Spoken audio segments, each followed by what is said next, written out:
What's going on, everyone? Thanks for checking out this video. Today we're going to look at the HOV Alpha e-bike from Hovsco. It's a 26x4 fat tire bike. Comes in army green, like this one, which really pops, or you can get it in a dark gray. It also comes in a step through if you don't want the step over version. And when I checked the website this morning, it was priced at $16.99. Seems like a pretty fair price for some of the features this bike has. So let's check it out. All right, folks, this bike is from Hovsco, and it is called the HOV Alpha. And man, look at that color. Look at that paint job. She's a real beauty, Clark. Holy cow. I love it. I love the color. It's called army green. And this is probably one of the best paint jobs I've ever seen on an e-bike. This thing really is eye-catching. I was riding around earlier today and people were saying, wow, nice bike, man. Is that a motorcycle? Is that an e-bike? What is that? It's beautiful though. The green just, oh my gosh. And then it's got these silver graphics on it. And then a little bit of orange yellow accent. It all just kind of works together. I really like the graphics package and the paint job on this thing. It is really sharp looking. But I'll quit gushing over the gorgeous paint job for now. And I'm gonna do my best today to just describe my user experience with this bike. That's, I think, what you're here to see. What is it like riding the HOV Alpha? So I'm gonna do my best to relay that to you today. And let's start at the beginning as far as putting this bike together. It arrives in a big cardboard box and you gotta assemble it, right? So I will say that I was quite impressed with the packaging. This bike was packaged very well. Not every bike I get, I've had over 50 bikes sent to me, not every bike arrives as nicely as this. It had foam and protection all over the bike where it needed it. It sustained no damage during shipping, and the box was in a little bit of rough shape from FedEx. So it was packaged very well. It even had a accessories box where everything was inserted in its own little foam container. It was just a very nice, refreshing packaging job. They did well there. You can tell it was thought out, which I appreciated. When you're ordering a $2,000 bicycle, you want the thing to arrive in pristine condition, and this one did. And it went together really well also. I mean, that's not always the case either. Everything fit nicely. I wasn't stripping screws or having to push, pull, bend, pry things into position. It assembled very nice. I like the way the fenders attached. Everything, all the bolts and everything were labeled inside the box. That was a first. I've never seen them actually label the bolts of what goes where. Normally you just got to figure it out. But it went together really nicely. You just have to put on the front wheel, put on the fenders, and attach the handlebars and spin on the pedals. And that's about it for assembly. They go together pretty quick. So I was very pleased with the arrival. And I would say one of the first things that just stands out to me, of course, is the looks of this bike. I think it looks gorgeous. And the build quality is there too. I mean, it looks very nice. It doesn't look cheap. This is great build quality. And just by the fact that it all went together nicely too, you can kind of tell that it's good quality on the build. Everything fit nicely. Yeah, that's kind of the first impressions I got of it. Great build quality, great packaging. You can tell they put thought into that. Now, in terms of riding this bike, the first thing I'll talk about is ride position. It's a little different than what I'm used to. This one has more of what I'll call an aggressive ride position, where you're leaning over the handlebars a little bit further. I tend to ride more upright, and this one had me leaning over quite a bit. And the first ride I went on, I was like, oh man, I don't know if I'm gonna like this, but my body kind of acclimated to it, honestly, and I wasn't really that uncomfortable on it. But it does have that more lean forward, aggressive riding position that, I guess personal preference if you're gonna like that or not. You could make some changes to it. You could change out, different handlebars, put on, these are pretty flat. You could put some rise in the handlebars, put a little stem riser in here. You could get it more upright if you wanted, but just so you know, out of the box, you're gonna be in that more lean forward ride position. Now, obviously this is the step over frame. You've got the top bar here, and your standover height to about right here is roughly 32 inches. And the minimum seat height is 33.5 inches. I know on the website when I looked, it said like 30, but that measurement is from the ground to the top of this frame post right here. That's 30 inches. You got to add the seat height onto that. It's 33.5, and you've got this little tail light thing clipped on here. So if you took that off, you could get it down to probably 33 even. That's going to be your minimum seat height. Maximum, I think, was like 41.5, so it goes plenty high. But just so you know, minimum seat height, 33, we'll call it, is probably the lowest you could get it. Now let me walk you through some of the other specs so we know what we're working with here. 26x4 fat tire, so big fat tire on there. It is a quick release front wheel, and it's got hydraulic disc brakes. They're 180 millimeter disc, and they're Zoom branded hydraulic brakes. They work great. They weren't loud. It was a smooth stop. I mean, I was pleased with the brakes. You also have a Zoom fork, which has this lever right here. It's kind of got a progressive lockout. So the more you twist this, the harder it gets to compress that spring until it's eventually locked out completely if you want that. It's got plastic fenders on it, both front and back. And I don't know what it is about the fenders. They just seemed nicer than the normal plastic fenders you get on a bike. I think they might be slightly thicker. I don't know, they just felt a little bit, you know, I guess more premium, if that's a word for a plastic fender, but it was a nice fender. They mounted up very nicely into the forks and on the back there. And they didn't really rattle around a whole lot, so I like that. It does appear to have front basket mounting points right here. You can see their logo. Looks like a unicorn, I guess that is. Maybe, I don't know. But yes, you can buy a front basket if you need more cargo capacity. And I'm guessing there's a rear rack as well. Didn't come with the bike, but they've got mounting points there for it.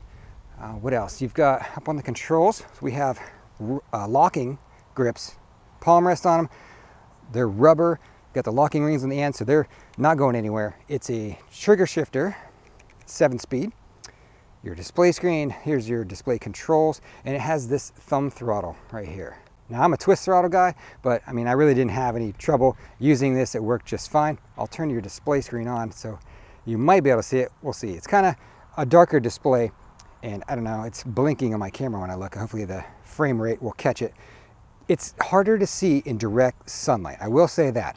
In the shade, it's big and bright, and it is a huge screen. But in the direct sunlight, it was a little difficult to see. You got your battery indicator, pedal assist, mile per hour, and then a trip meter there on the bottom. But this is part of the reason you get that stretched out feeling, is that handlebars kind of jut out from the stem there a little bit. You could shorten this if you wanted to bring the handlebars back to you. That would probably help with ride position, being more upright if you wanted it. You can see you got your headlight mounted up here on top of the handlebars, and it does and doesn't have a taillight. So it's got this taillight, which is battery operated, that you just clip on the back of the seat. For your battery pack, it's hidden inside the frame right here. It drops out the front, and it's a 48 volt, 20 amp hour battery pack. That's a pretty big battery pack, some good capacity. I didn't do a range test on it yet, but I feel you're gonna get a pretty good range out of this. I never ride more than, you know, maybe 20 miles at the most when I go out for a ride. So these battery packs are always fine for that. Typically, something that size, I'll get, you know, in the high 30s. For mileage, just to give you an idea. Your range is very much dependent on how you ride, how much throttle you use, how much you weigh, and your terrain. So it's really hard to give range estimates, but that is a bigger battery pack. You do have an accessory mount here if you want to add a lock or bottle holder. The seat was thin. This is a thin, no springs in it, kind of hard seat. That's more of a personal preference. I'm an old guy. I want a big, soft, plush, marshmallow spring-loaded seat, and this was not that. So you know, I don't really mind what seats come on bikes because I always change them out anyway, and I think most people do. They're going to be changing the seat to their own personal preference, but this one's pretty thin. I wish it was a little bit thicker from the start, but not a huge deal.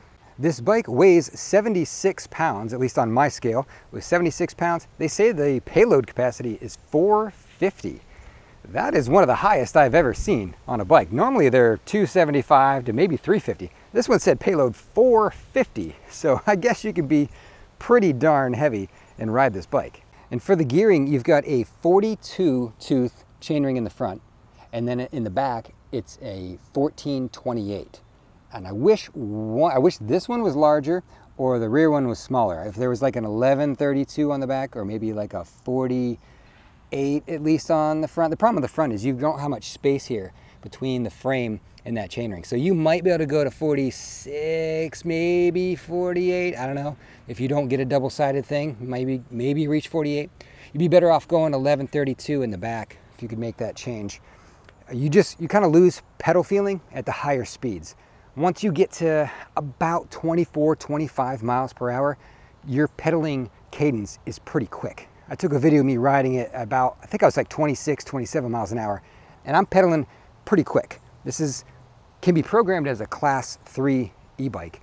And I mean, once you get to the 28 mile an hour mark, you're pedaling pretty fast. So if you change out one of those two gearings, that would help with the pedal cadence. But if you're gonna be riding this 25 mile an hour or less, you'd be perfectly fine with what's on there.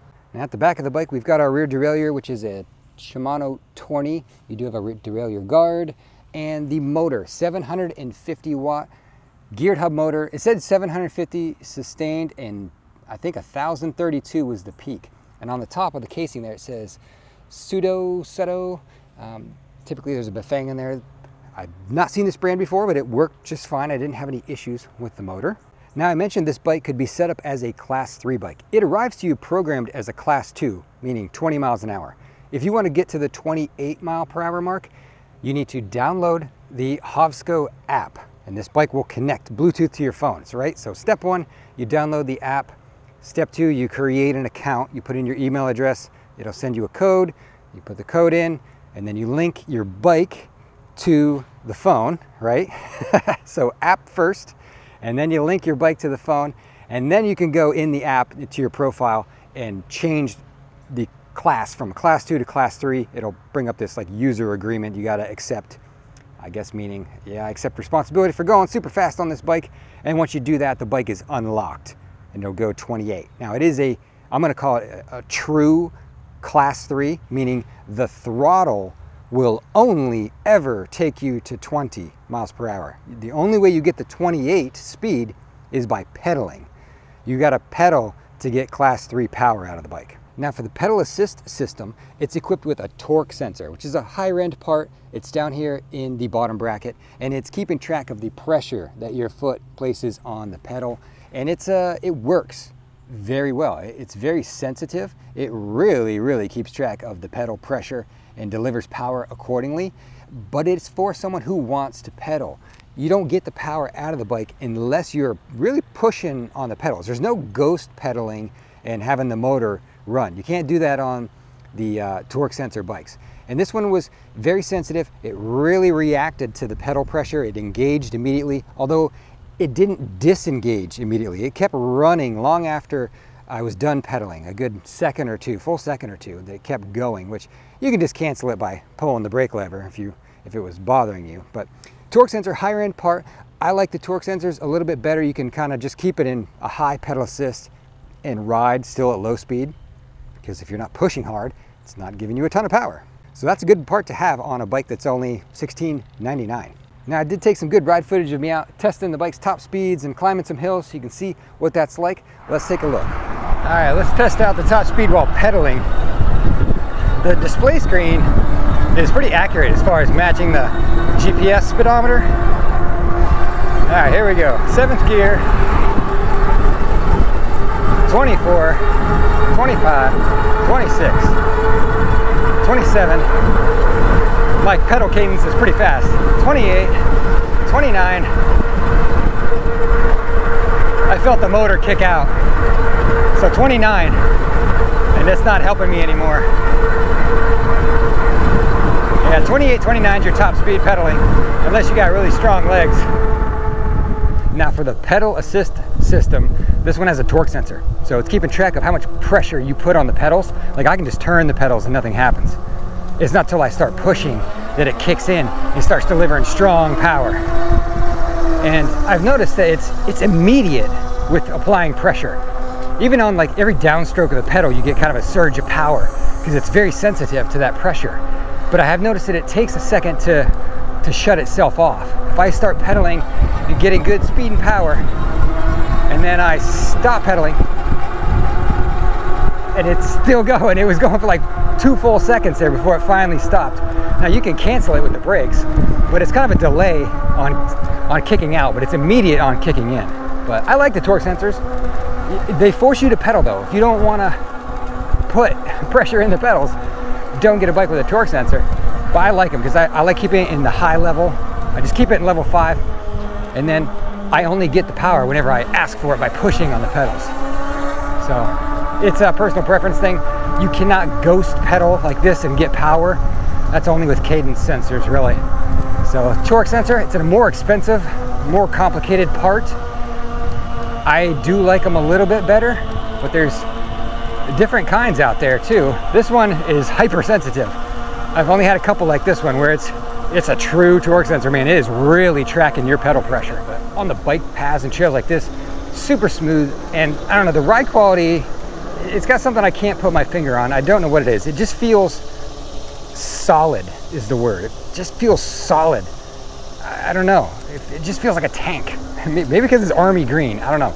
But it just, is it because it's a rigid frame? I've been riding more full suspension lately.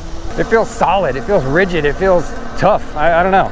I can't quite determine what it is that's giving me that feeling. Is it the wide flat handlebars, the more aggressive seating position? Maybe that's part of it.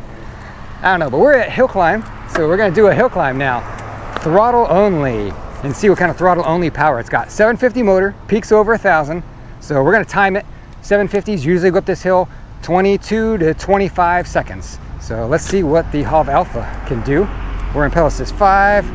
We're gonna give it some full power here. Ready, 3, 2, 1, go. All right, and we are off and running. Throttle only, no pedaling. This is about a 10 to 12% grade on this hill. It gets a little steeper up here. It's doing okay. I mean, it's gonna make up the hill, no problem. I don't think it's gonna be one of the fastest. It gets a little steeper right here. And then we shut the time off right now. And there's your time. I'm gonna guess that was probably more like the 25-second mark, I'm guessing. But as you can see, it's a hauling 180 pounds up this hill, no problem with zero pedaling. All right, let's do our bumpy field test. This is with the tire pressure is really high. It's actually not that bad, honestly.